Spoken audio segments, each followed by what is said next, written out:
മലയാള television പ്രേക്ഷകർക്ക് ഏറെ പ്രിയപ്പെട്ട പരമ്പരയാണ് ഏഷ്യാനെറ്റിൽ സംപ്രേഷണം ചെയ്തു വന്നിരുന്ന പവിത്രം എന്ന സീരിയൽ. പരമ്പര ആരംഭിച്ച് വളരെ ചുരുങ്ങിയ നാൾ കൊണ്ട് തന്നെ പ്രേക്ഷകർ ഏറ്റെടുത്തതാണ് ഈ ഒരു പരമ്പരയെ. പരമ്പരയിലെ വ്യത്യസ്തമായ നായികയും നായകനുമായിട്ടുള്ള സങ്കല്പം തന്നെയായിരുന്നു പ്രേക്ഷകർക്ക് ഈ ഒരു പരമ്പര ഇഷ്ടപ്പെടാൻ അത്രയധികം കാരണമായതും. മറ്റു പരമ്പരകളിൽ നിന്നും ഒരുപാട് വ്യത്യസ്തമായ കഥാപ്രമേയമായിരുന്നു പവിത്രം എന്ന സീരിയലിൻ്റേത്.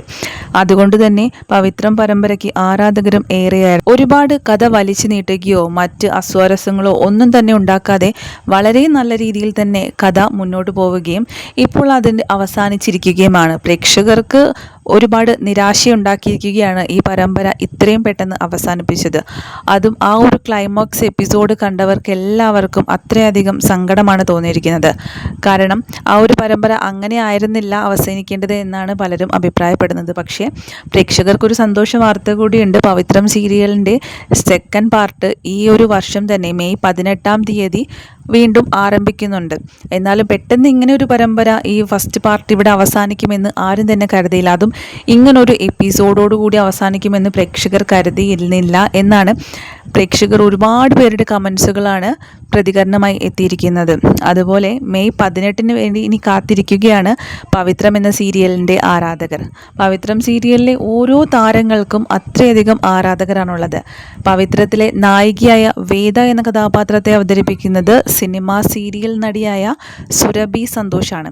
അതുപോലെ പവിത്രം സീരിയലിലെ നായകനായ വിക്രം എന്ന കഥാപാത്രത്തെ അവതരിപ്പിക്കുന്നത് നടൻ ശ്രീകാന്താണ്. ഇരുവരുടെയും ആദ്യ പരമ്പര തന്നെയാണ്.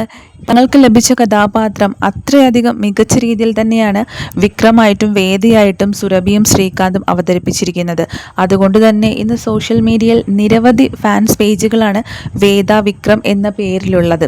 ആ ഒരു വ്യത്യസ്തമായ കോമ്പിനേഷൻ തന്നെയാണ് പ്രേക്ഷകർക്കിടയിൽ ഇത്രയധികം സ്വാധീനം ചെലുത്താൻ പവിത്രം പരമ്പരയ്ക്കും അതുപോലെ വേദ വിക്രം ജോഡിക്കും സാധിച്ചിട്ടുള്ളത്. അതുകൊണ്ടാണ് പ്രേക്ഷകർ ഇത്രയധികം ഈ ഒരു പരമ്പരയും ഈ താരങ്ങളെയും ഏറ്റെടുത്തത്. ഇവർക്ക് മാത്രമല്ല, പരമ്പരയിലെ ഓരോ കഥാപാത്രങ്ങൾക്കും ഇന്ന് അത്രയധികം ആരാധകർ സ്വന്തമായി. പരമ്പര ഇനി സെക്കൻഡ് പാർട്ടായി തിരിച്ചു വരുന്ന സമയത്ത് ആദ്യ പാർട്ടിൽ ഉണ്ടായിരുന്ന എല്ലാവരും തന്നെയായിരിക്കും ആ കഥാപാത്രത്തിലേക്ക് എത്തുന്നത് എന്ന് തന്നെയാണ് പ്രേക്ഷകർ അഭിപ്രായപ്പെടുന്നത്. ഒരാളെ പോലും മാറ്റരുത്. അങ്ങനെ മാറ്റിക്കഴിഞ്ഞാൽ പരമ്പര കാണുന്നതിൽ ഒരു ത്രില്ലും ഉണ്ടാകില്ല എന്നാണ് പ്രേക്ഷകർക്ക് അഭിപ്രായം പറയാനുള്ളത്. നിരവധി പേരാണ് ഇത്തരത്തിലുള്ള കമൻസുകൾ പവിത്രം പരമ്പരയുടെ അണിയറ പ്രവർത്തകരോട് പറയാനുള്ളത്. അതുകൊണ്ട് തന്നെ മെയ് 18 വേണ്ടി കാത്തിരിക്കുകയാണ് പ്രേക്ഷകർ. ഏപ്രിൽ 30 ആയിരുന്നു പവിത്രം എന്ന സീരിയലിൻ്റെ അവസാന എപ്പിസോഡുകൾ ടെലികാസ്റ്റ് ചെയ്തത്. പ്രേക്ഷകർ ഒട്ടും തന്നെ പ്രതീക്ഷിച്ചിട്ടുണ്ടായിരുന്നില്ല പവിത്രം പരമ്പരയ്ക്ക് ഇങ്ങനെ ഒരു ക്ലൈമാക്സ് ഉണ്ടാകുമെന്ന്. എന്നിരുന്നാലും ഇനി പുതിയ സെക്കൻഡ് പാർട്ടിന് വേണ്ടി കാത്തിരിക്കുകയാണ് ഇപ്പോൾ പവിത്രത്തിൻ്റെ പ്രേക്ഷകർ.